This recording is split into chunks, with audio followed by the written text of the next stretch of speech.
Mamma mia, in fin dei conti. Ma ce mi freie? Io almeno caplas così come casoi.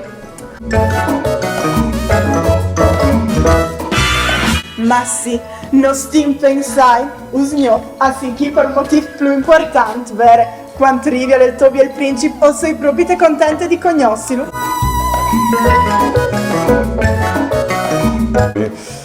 Così, guarda se sei Rosaria e Marilena. C'è di? Cristina mi ha favelato così tanti waters che a me mi pare di conosci già. Ma parla buon, pensi che anche io, bene che ti hai veduto, hai avuto la stessa sensazione. Tu sei ridicole. Tu sei ridicole e anche un po' patetiche. Beh, occhio c'è mucca tu mi favelis, eh?